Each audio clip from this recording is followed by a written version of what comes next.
오늘 우리에게 주시는 말씀은 사무엘상 13장 18장 1절로 4절 말씀, 사무엘상 18장 1절로 4절 말씀. 자, 뜻을 생각하면서 같이 4절 봉독하도록 하겠습니다. 시작. 다윗이 사울에게 말하기를 마침에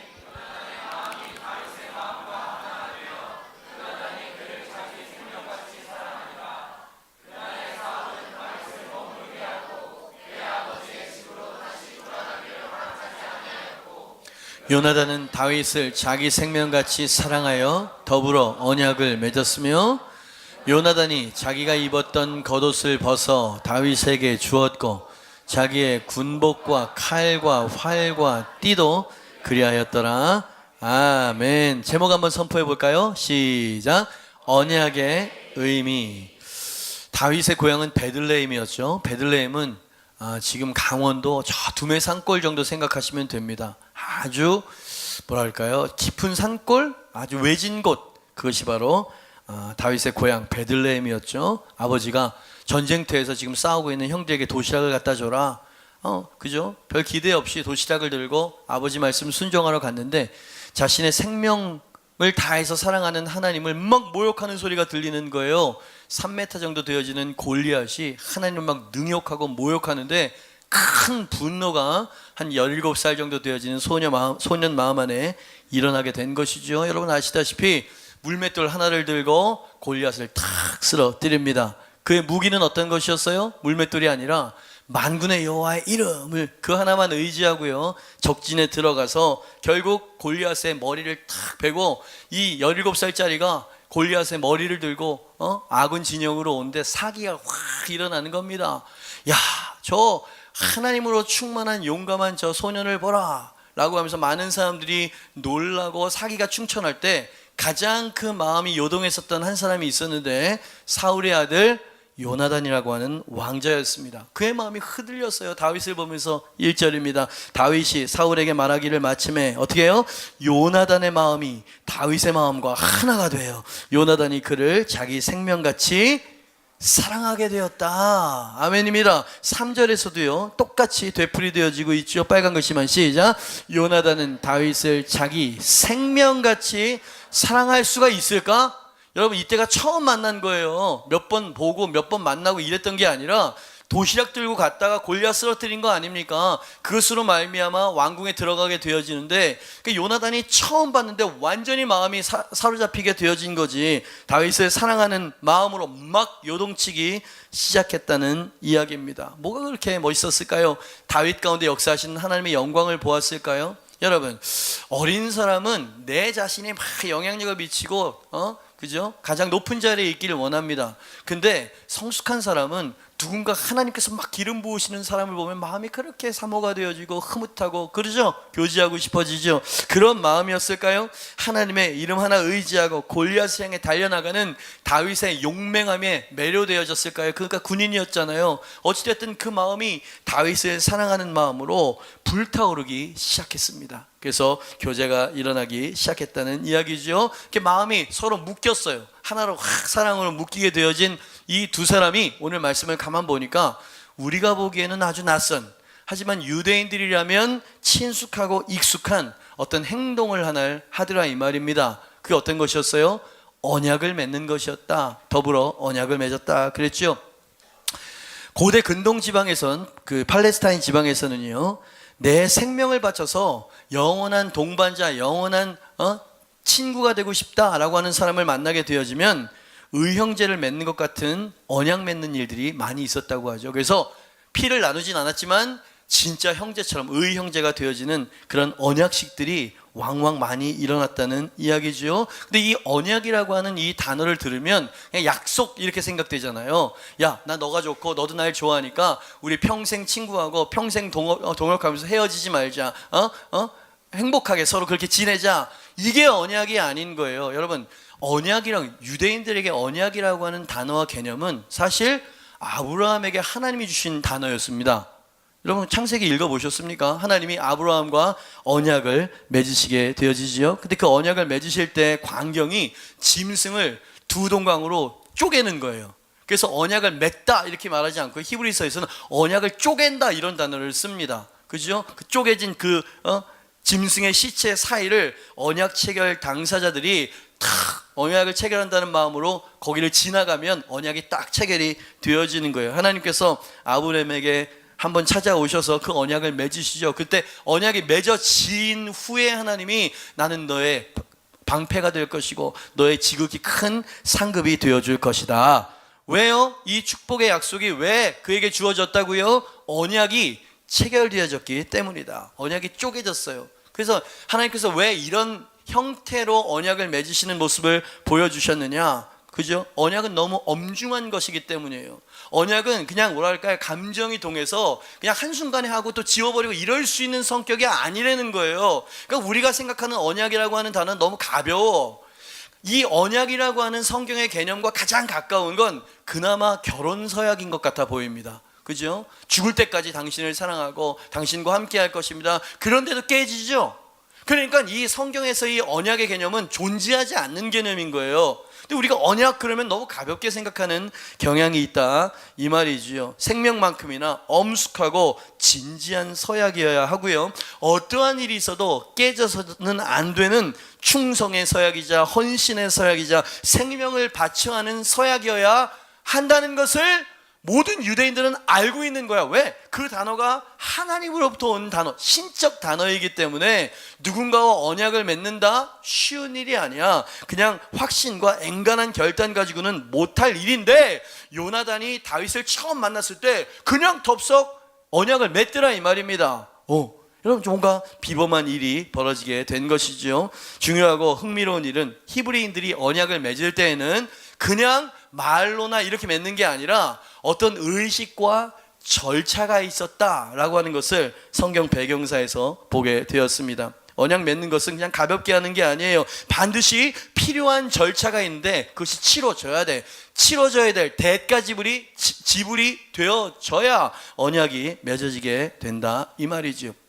그죠? 그렇게 요나단 측에서 다윗과 언약이 맺어집니다. 여러분 목동이 왕자에게 뭘 요구할 수 있었겠습니까? 그러니까 이 언약은 요나단이 주도적으로 언약을 맺었다. 근데 그 요나단이 언약을 맺는 그 모습을 보니까 절차와 과정이 있어. 근데 가만 묵상을 해보니 이 요나단이 언약을 맺은 모습이 꼭 예수님이 우리와 언약을 맺는 것과 너무 유사한 상징처럼 보여지더라 이 말이에요. 할렐루야. 이해가 되시면 아멘 하시길 바랍니다. 예수님도요 우리와 언약 맺은 거 아세요? 제자들과 언약 맺은 거 아세요? 누가복음 22장 20절입니다. 예수님도 유대인이었어.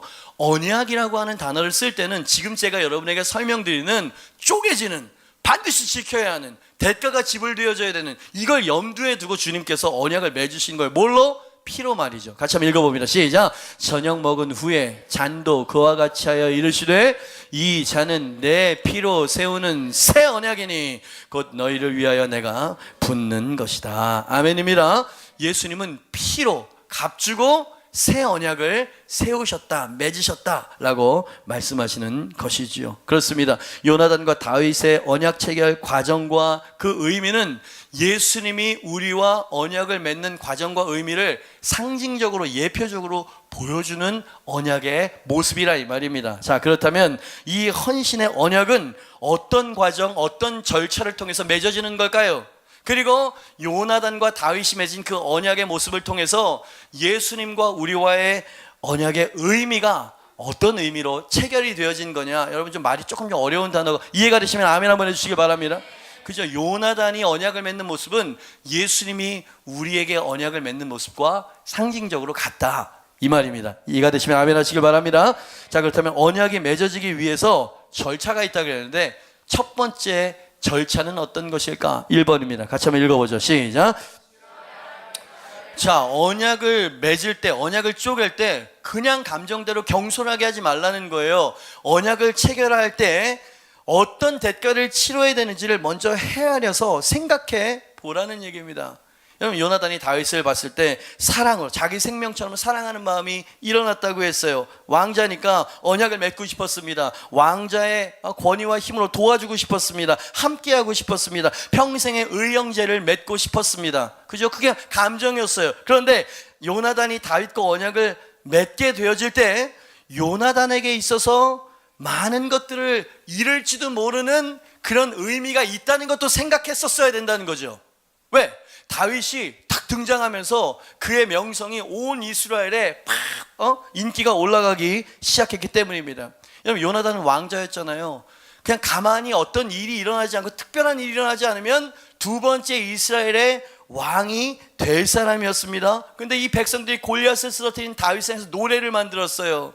예? 사울이 죽인 자는, 사울은 아버지잖아요. 왕이잖아요. 왕보다 막 다윗을 막 더 칭송하고 찬양하고 막 그러는 거예요. 지지율이 쭉쭉쭉 올라갑니다. 사울이 죽인 자는 천천히요, 다윗이 죽인 자는 만만이라. 모든 국민들이 다윗을 환호하고 그의 인기가 아버지보다도 높아지는 모습을 볼 때, 여러분, 보통 사람은 경계되지 않았겠습니까? 다윗의 등장은 요나단 자신의 미래를 위협하는 사람이 될 수도 있겠다라고 하는 사람, 이 경쟁심을 조금 가지고 있고 자기 위치에 대한 야욕을 가지고 있는 사람이라면 쉽게 언약을 맺겠습니까? 평생을 헌신하는 그런 관계를 맺겠냐 이 말입니다. 요나단은 지금 생각했었어야 되는 거예요. 사랑과 위치가 부딪히는 상황 가운데 나는 어떤 것을 선택할 것인가 생각하라 이 말이야. 예? 고려가 되어져야 한다 이 말입니다. 그냥 했다가 그냥 없었던 것으로 하면 안 된다는 얘기인 거예요. 두 번째, 요나단이 언약을 맺기 위해서 치러야 할 대가가 있었는데요, 그것은 아버지 사울의 질투와 광포였습니다. 아무리 내가 다윗에 대해서 좋은 마음을 가지고 있다고 해서 옹호를 합니다, 두둔을 합니다. 그러면 아버지 사울이 가만히 있겠습니까? 아버지의 분노에 이 불똥이 튈 수도 있는 상황이었지 않겠습니까? 여러분, 사울이 다윗을 향해서 창을 던진 거 여러분 읽어보신 적 있으시죠? 그 아들 요나단을 향해서도 창을 던진 적이 있었다는 거 읽어보신 적 있으십니까? 그런 적이 있었어요. 다윗을 두둔하다가 죽을 뻔했다 이 말입니다. 사무엘상 20장 32절 33절입니다. 요나단이 그의 아버지 사울에게 대답하여 이르되 그가 죽을 일이 무엇이니까 무엇을 행하였나. 두둔하는 거죠, 도와주는 거죠. 그랬더니 사울이 요나단에게 단창을 던져 죽이려 한지라. 요나단이 그의 아버지가 다윗을 죽이기로 결심한 줄을 그제서야 알게 되었다는 거예요. 여러분, 다윗을 사랑하는 것은 내 감정이에요. 그런데 다윗을 사랑하고 두둔하게 되어지면 아버지가 지금 이성을 잃을 정도란 말이지, 내가 죽을지도 모르는 그런 정도로 심각해졌으면 이렇게 생각할 만한 거 아닙니까? 상황이 장난이 아니구나, 이러다가 나까지 죽임을 당할지도 모르겠어, 이쯤에서 다윗에 대한 마음을 접지 않으면 큰 위기에 빠지게 될 거야, 나는 그나마 할 만큼 한 거 아니겠는가 라고 하는 마음으로 다윗에 대한 마음을 접을 수도 있지 않았을까요? 우리는 보통 너무나 쉽게 그렇게 하잖아요. 사랑과 인륜이 부딪히고 있는 이 상황 가운데 대가 지불을 해야만 언약이 맺어질 수 있는 거 아니겠습니까? 그런 가운데 요나단이 이 모든 상황 가운데에도 내가 다윗과 언약을 맺으리라 라고 하면서 언약을 맺더라 이 말이야. 아멘입니다. 왜 그랬을까요? 이 다윗과 언약을 맺는 즐거움과 기쁨과 행복이 치러야 될 대가보다 훨씬 크다고 생각한 거예요. 여러분, 이해가 되지 않습니다. 저 같으면 안 그래요. 보통 사람들은 못 그럴 겁니다. 그런데 이게 하나님이 주시는 영적인 사랑이었나 봐. 왜 그렇게 묶였는지, 왜 그렇게 다윗을 사랑했는지, 이 모든 대가를 다 지불하고라도 요나단은 다윗과 평생의 동반자의 언약을 쪼개더라 이 말이에요. 이해가 되시면 아멘 하시길 바랍니다. 제가 말했죠, 요나단이 보인 언약을 체결하는 그 마음이, 그 모습이 예수님이 우리와 언약을 맺는 모습과 너무나 닮아 있다고. 그죠? 요나단은 예수님을 상징적으로 보여주고 있습니다. 예수님도 우리와 새 언약을 맺으시기 위해서 예수님께서는 치러야 될 대가가 어떤 것인지 헤아리고 알고 언약을 맺으신 거예요. 예수님께서 내 피로 맺는 언약이라 그러잖아요. 피는 죽음을 말하는 거야. 예수님께서 지금 우리와 언약을 맺기 위해서 치러야 될 대가가 어떤 것인지를 너무나 잘 알고 계십니다. 그것은 나를 위해, 우리를 위한 대속의 죽음이었다 이 말이지. 그냥 우리 같으면 피할 겁니다. 근데 예수님은 그 앞에 있는 즐거움을 위하여 십자가를 참으사 부끄러움을 개의치 않게 여기셨다 그랬죠, 여러분. 자, 당신을 구원하기 위해서 예수님께서 희생하신 것이 아니라 희생의 언약을 지켜내신 거야. 여러분, 겟세마네에서 예수님께서 이 언약을 좀 뭐라 그럴까요? 철회까지는 아니더라도 힘들어하는 그런 마음을 비추셨죠. 이 잔을 내게서 옮겨주십시오. 죽고 싶지 않습니다. 내가 죽으면, 네가 피를 흘리면 모든 자들의 죄가 씻겨지고 모든 영혼들을 네 신부로서 얻을 수 있을 것이다 라고 하는 그 언약을 예수님께서 그 순간에는 피하고 싶었어요. 너무 두려워서. 그러나 나의 원대로 마옵시고 아버지의 원대로 하여 주시옵소서. 희생의 언약을 지켜주신 어린 양 예수님께 모든 영광과 감사를 드리셔야 됩니다. 그분은 당신을 얻기 위해서 생명을 버리신 분이십니다. 왜 그렇게 하셨습니까? 요나단이 다윗과 언약을 맺은 그 이유와 같은 이유였어요. 그 무슨 말입니까? 아버지에게 공격을 당하고 내 왕자로서의 위가 혹 흔들릴지라도, 사실 그렇게 됐죠. 그럴지라도 나는 다윗과의 언약을 맺는 이 기쁨과 즐거움을 놓치지 않을 것이다. 그죠? 예수님이 당신을 그렇게 선택하셨다고. 여러분, 예수님의 십자가를 너무 뭐라 그럴까요? 공식적으로 생각하지 마세요. 예수님은 당신을 얻기 위해서 정말 많은 대가를 지불하셨다 이 말입니다. 아셨어요. 피하고 싶었어요. 그러나 당신을 선택하기 위해서 죽음을 선택하신 그분이었다 이 말이죠. 그죠? 그래서 우리가 예수님과 새 언약을 맺을 수 있게 됐다가 아니고 맺은 자가 된 것이에요. 아멘입니다. 예수 믿는 사람 아멘 하시길 바랍니다. 예수님을 나의 구주로 섬기시는 분 아멘 하시길 바랍니다. 그러면 여러분, 제가 기도하고 왔어요. 하나님, 어떤 메시지를, 주님 레마를 주세요. 한 단어를 주세요. 주님께 주신 마음이 있었습니다. 새 언약을 맺겠습니다. 맺게 하여 주시옵소서가 아니라 주님, 주님의 희생으로 새 언약이 맺어졌음을 찬양합니다. 맺어진 거예요. 그죠? 주님께서 당신을 위해서 그 대가를 지불하신 거라 이 말이죠. 여러분, 영원히 감사하시길 바랍니다. 그래서 언약이 맺어진 거예요. 그분은 당신의 영원한 동반자, 영원한 파트너가 되어주신다. 그것을 예수님께서 말씀하셨죠. 나는 임마누엘로 세상 끝날까지 너와 함께 할 것이다. 그죠? 그것을 믿으십시오, 여러분. 두 번째, 언약이 맺어지기 위한 두 번째 절차가 있는데, 이런 절차들이 있었다는 거예요. 2번입니다. 같이 한번 읽어볼까요? 2번 시작.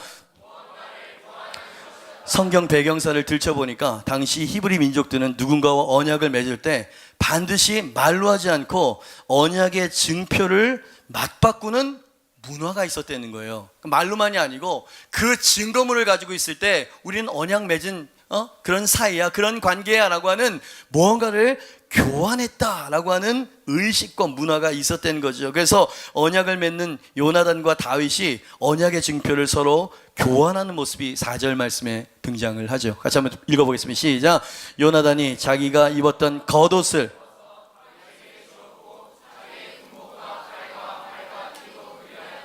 다윗이 요나단에게 그 반대의 자기의 것들 줬다는 얘기는 없지만 요나단이 예수님을 닮았어요. 요나단이 뭔가를 교환을 합니다. 그죠? 그 세 가지가 뭐였어요? 겉옷과 허리띠와 자신의 무기를 서로 교환하고 나누었다 이 말입니다.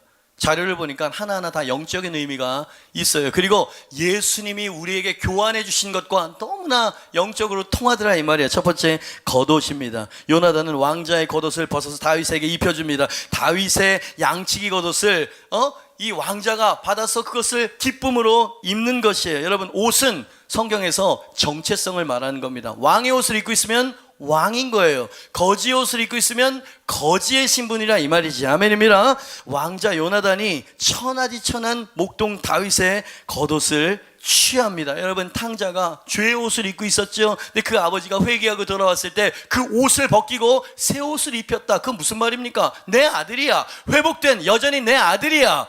여러분, 옷은 정체성을 이야기하고 있는 것이지요. 그죠? 요나단이 왕자의 정체성을 주는 거야. 그리고 목동의 정체성을 요나단이 기쁘게, 기꺼이, 억울하게가 아니고 그것을 즐거이 교환을 하고 입더라 이 말입니다. 정체성의 교환이라 이 말이지. 여러분, 이 일들은 십자가에서 예수님이 우리를 위해서 이루신 일인 줄 믿습니다. 여러분, 예수님께서 우리와 겉옷을 맞바꾸어 나누셨으면 여러분 믿으시길 바랍니다. 죄의 옷을 입으시고 예수님의 의의 옷을 우리에게 입혀주셨다는 얘기죠. 수치의 옷을 취하시고 예수님의 영광의 옷을 내려주셨다 이 말이죠. 슬픔의 옷을 벗기시고 희락의 옷을 입히십니다. 근심의 옷을 벗기시고 찬송의 옷을 입혀주시는 분. 아멘입니다.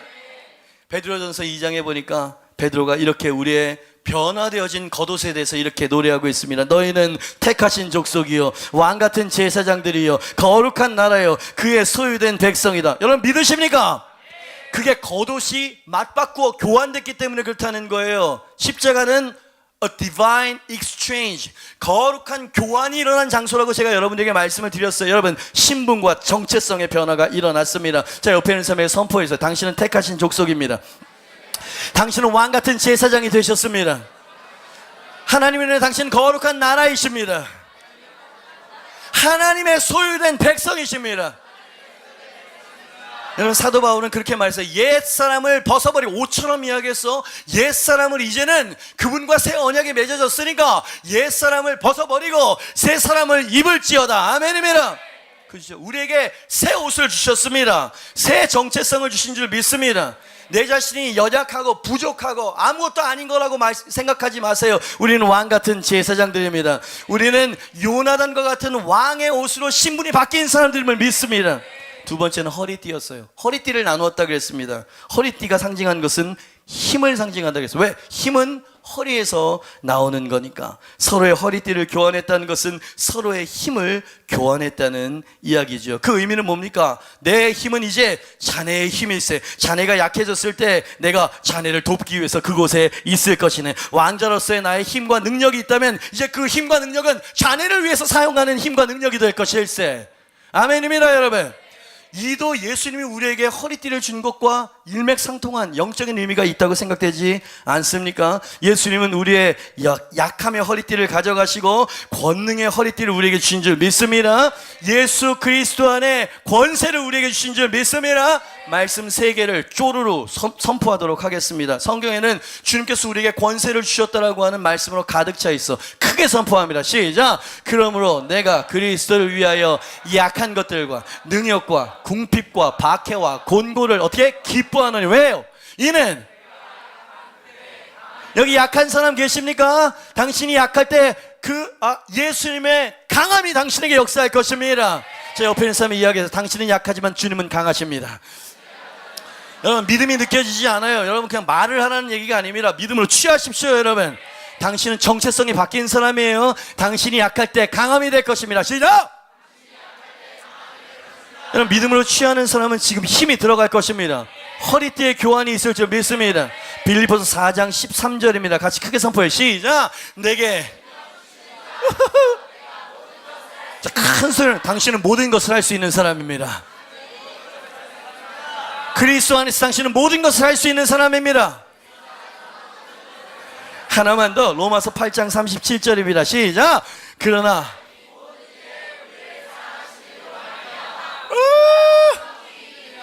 자, 옆에는 당신은 넉넉히 이기게 될 것입니다. 당신은 넉넉히 이기게 될 것입니다. 왜냐하면 허리띠가 바뀌어졌기 때문입니다. 주님의 능력이 당신의 능력이 되었습니다. 주님의 권세가 당신의 것이 되었습니다. 믿는 사람 주님께 영광의 박수! 아멘입니다. 자, 마지못해 이렇게 박수하는 느낌이 있어. 안 돼. 여러분, 기도하십시오.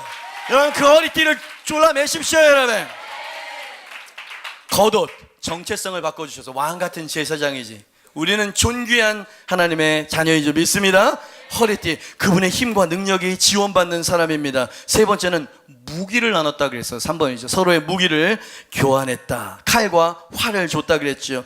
요나단은 다윗에게 왕자의 검을 주고 다윗의 물매와 채굴을 받았다고 했습니다. 무기의 교환은 뭘까요? 싸우는 이 무기를 교환했다는 건 뭡니까? 적들의 교환을 의미하는 거. 뭐라고? 적들의 교환. 너의 적은 이제부터 나의 적이기도 하다. 아멘입니다, 여러분. 이게 바로 주님과 언약이 맺어질 때 그분이 우리 편이 된다 그랬잖아요. 만일 하나님이 우리를 위하시면 누가 우리를 정죄하리요? 그분은 우리의 편인 줄 믿습니다. 말할 수 없는 탄식으로 중보하시고 기도하신 분이 성령님이신 줄 믿습니다. 우리에게 필요한 능력과 권세를 우리에게 부어주시는 주님이신 줄 믿습니다. 자네가 위험에 처할 때 내가 그곳에 달려갈 걸세. 적들이 자네를 공격할 때 내가 언제라도 지체 없이 자네에게 달려갈 것이네. 여러분, 우리가 주님과 언약이 맺어졌기 때문에 우리가 부르짖고 우리가 구할 때 주님 우리를 돕기 위해서 오실 줄 믿습니다. 여호사밧 왕에게 여러분 연합군이 공격해 왔어요. 도저히 승산이 없는 그런 전쟁이었습니다. 그가 하나님께 부르짖기 시작했을 때 선지자를 통해서 하나님의 마음과 하나님의 견해를 선포해 주셨습니다. 역대하 20장 15절 말씀, 믿음으로 선포하면 내게 됩니다. 시작. 야시엘이 이르되 온 유다와 예루살렘 주민과 어떻게 여호사밧 왕이여 들을지어다. 여호와께서 이같이 너희에게 말씀하시기를 너희는 이 큰 무리로 말미암아 두려워하거나 놀라지 말라. 뭐라고요? 여러분 너무 권위 있게 들리지 않습니까? 하나님께서 내가 싸운다고 말씀하십니다. 너의 적이 아니고 나의 적이라고 말씀하십니다. 자, 빨간 글씨 크게 선포합니다. 시작. 이 전쟁은 너희 자리에 당신이라고 하면서 옆에 있는 사람에게 선포하고 깜짝 놀라게 선포해 주세요. 시작. 이 전쟁은 당신에게 속한 것이 아니요 하나님의. 한 번만 더요. 시작. 이 전쟁은. 여러분 아멘입니까? 요한일서 4장 4절이면 믿음으로 취하면 당신의 것이 됩니다. 시작. 자녀들아 너희는 하나님께 속하였고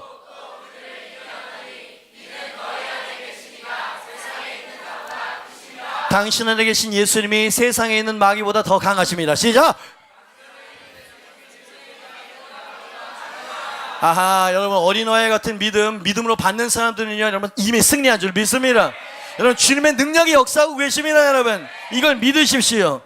내 상황이 변하지 않는 것 같아도 하나님은 move, 움직이고 계십니다. 지금 나랑 같은 설교를 한 거예요. 찬양으로.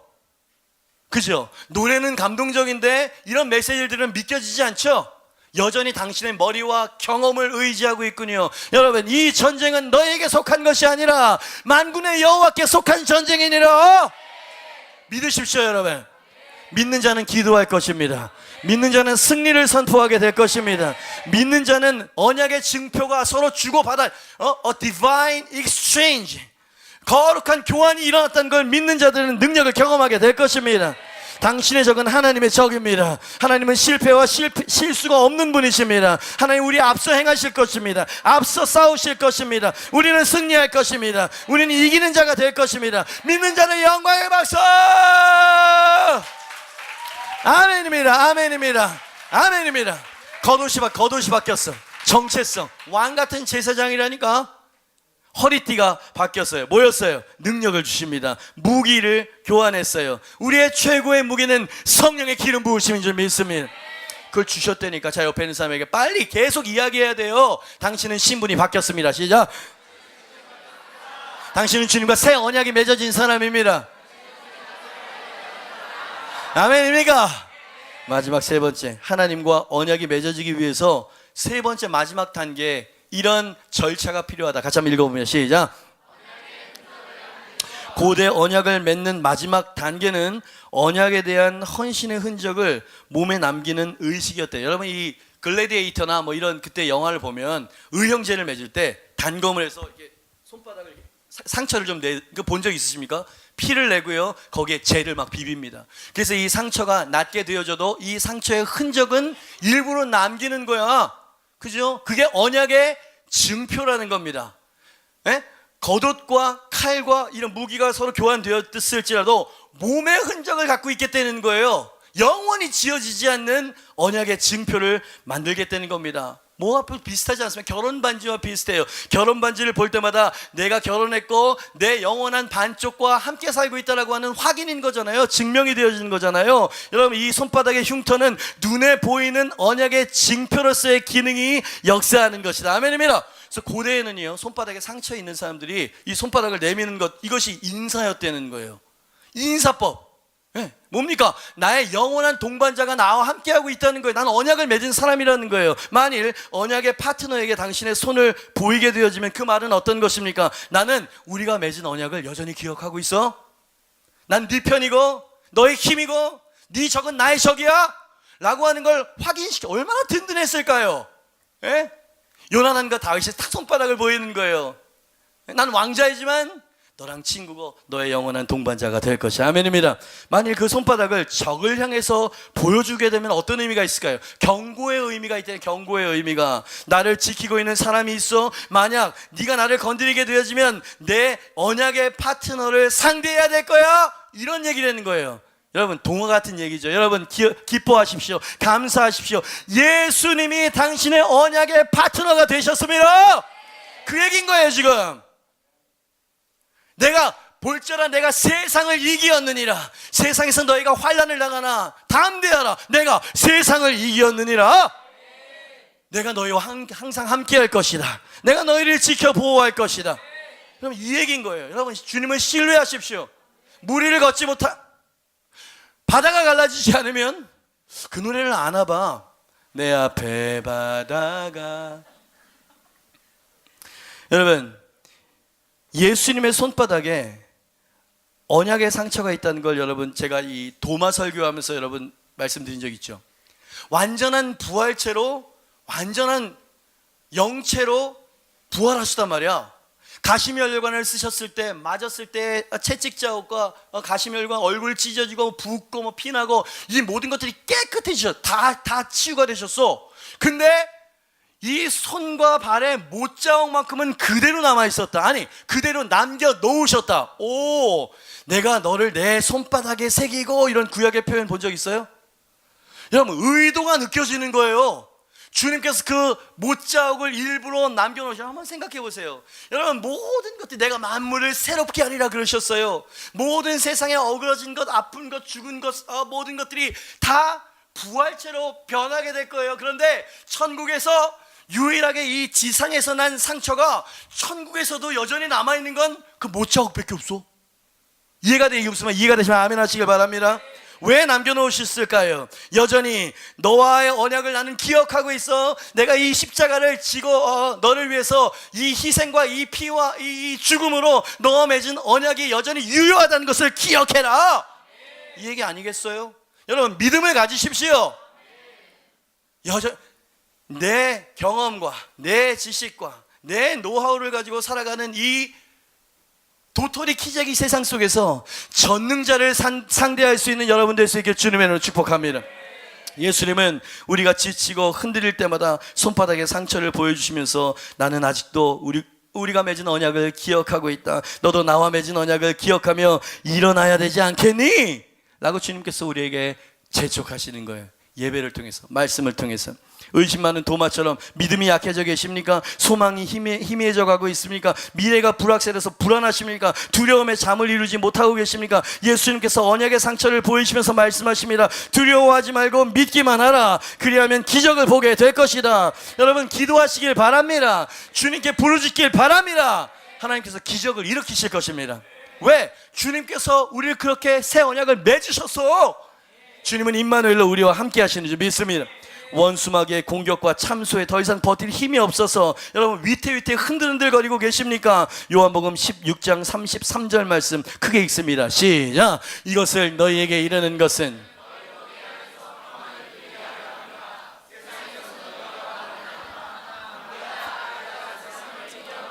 자, 빨간 글씨 시작. 자, 옆에 있는 사람 깜짝 놀라게 담대하라. 시작. 내가 세상을 이기었느니라. 내가 죽음을 이기었느니라. 내가 마귀를 이기었느니라. 내가 너의 모든 문제를 이기었느니라. 내가 너로 이기게 만들어줄 것이다. 내가 너를 이기도록 도와줄 것이다. 여러분, 주님께서 약속하셨습니다. 전능자의 신실하신 약속입니다. 내게 능력 주시는 자 안에서 내가 모든 것을 할 수 있는 줄 믿습니다. 여러분, 이게 언약의 개념이었어요. 좀 딱딱한 공부 비슷한 내용을 최대한 여러분들 공감할 수 있도록 애를 썼습니다. 주님께서 이렇게 우리와 언약을 맺으신 관계 안에 우리가 있는 사람들이라 이 말입니다. 그분은 너무나 신실하게 우리를 받아주셨어요. 아멘입니다. 그분은 모든 대가를 다 지불하시고 원수마귀가 토를 달지 못하도록 완전히 그 피로, 그 희생으로 모든 것들을 다 언약을 맺어 놓으신 주님인 줄 믿습니다. 그렇다면 우리도 주님 앞에 이 맺어진 이 언약을 잘 지켜야 되지 않을까? 그죠? 주님은 이렇게 신실하신데 주님께서 못자국을 보여주시면서 자, 이제 나와 언약 관계로 들어가자. 다시 나를 의지하고 나와 동행하는 그 삶을 다시 시작하자. 아멘입니다. 사도 바울은 이 언약을 꼭 붙잡고 자신의 레이스를 결국 완주해낸 사람이었죠. 주님께서는 그 언약을 기억하면서 우리도 주님 앞에 신실하기를 원하신다 이 말이야. 아멘입니까? 주저앉아 있는 분들 오늘 일어나시길 바랍니다. 레이스에서 이탈되신 분들 오늘 주님 앞에 그 언약을 다시 회복하시길 바랍니다. 내가 선한 싸움을 싸우고 나의 달려갈 길을 마치고 믿음을 지켰으니 오 위대한 경주자의 고백이요, 이제 이후로는 나를 위하여 의의 면류관이 예비되었으므로 의로우신 재판장이 내게 그 면류관을 주실 것이라. 그는 이 언약을 붙들고 이 언약 안에 살기 위해서 많은 시련을 겪었습니다. 누구요? 사도 바울 말입니다. 그가 갈라디아서 맨 마지막에 이후로는 누구든지 나를 괴롭게 하지 말라. 내가 내 몸에 예수의 흔적을 지니고 있느니라. 그리스도의 남은 고난을 내 육체에 채우리라. 이렇게 말했어요. 자, 예수님은 나를 위해, 나와 언약을 맺기 위해서 상처를 입으셨고요, 희생을 당하셨어요. 사도 바울도 예수님 앞에 똑같이 그렇게 하겠다는 거예요. 내가 부활의 영광에 이른 것뿐만이 아니라 그분과 함께 하나가 되기 위해서 고난에도 동참할 것이니라. 그렇죠? 내게 그리스도의 흔적이 있다. 내 등을 봐라. 예수님처럼 채찍 흔적을 가지고 있다. 내가 사도가 아니라고? 내가 사꾼 목자라고? 더 이상 나를 괴롭게 하지 마라. 나는 예수님과의 언약을 붙잡고 지금도 경주하고 있는 경주자이니까 여러분도 그렇게 하시길 바랍니다. 여러분, 너무 힘들고 어렵고 느물느물하지 마세요. 여러분, 전쟁터에서는 바짝 긴장을 해야 되는 거예요. 아멘입니다. 자기 연민을 쫓아버리시길 바랍니다. 너무 힘들어서 주저앉으셨어요. 여러분, 예수님의 못자국난 손을 보고 그 언약을 보고 다시 일어나시길 바랍니다. 주님이 새 힘을 주실 것입니다. 새 능력을 주실 것입니다. 우리 같이 한번 기도합시다.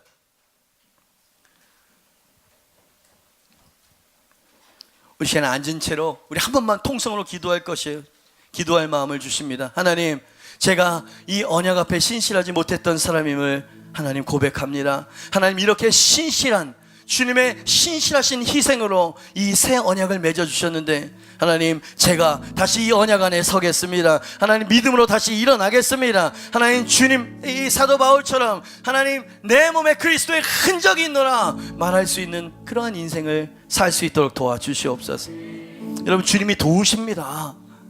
여러분, 주님을 박제화시키지 맙시다. 여러분, 우리 교회가 정말 살아있는 교회, 소문난 교회가 되기를 정말 원하십니까? 여러분, 그러려면 여러분의 삶 가운데 주님의 살아계신 능력이 역사할 수 있는 것을 보여줄 수 있어야 돼요. 여러분, 그것은 믿음으로 가능할 것입니다. 이미 계약은 이루어졌어요. 이미 이 새 언약은 맺어 체결되어졌다 이 말입니다. 믿음으로 갖다 쓰십시오. 여러분, Pour heaven down, 천국을 끄집어 당기세요. 여러분, 주님의 손이 역사할 수 있도록 당신의 믿음을 보이시길 바랍니다. 시간 주님 앞에 작정하는 거예요. 결단하는 거예요. 여러분, 날씨가 더워집니다. 여러분, 우리의 영혼도 흐느적거리지 않고 주저앉지 않을 수 있도록 우리 이 시간에 주님, 제가 이 언약을 붙잡습니다. 하나님, 제게 주신 이 겉옷을 취합니다. 제게 주신 이 허리띠를 취합니다. 하나님, 제게 주신 이 무기를 취합니다. 주님의 능력이 제 삶 가운데 역사하실 줄 믿습니다. 우리 주님 한번 크게 부르고 통성으로 주님 앞에 부르짖어 기도하며 나갈 것입니다. 주님의 이름으로 부릅니다. 주여! 하나님 아버지, 감사합니다. 하나님, 이 젊은이들에게 주님의 마음을 전했습니다. 하나님, 이 언약이라고 하는 이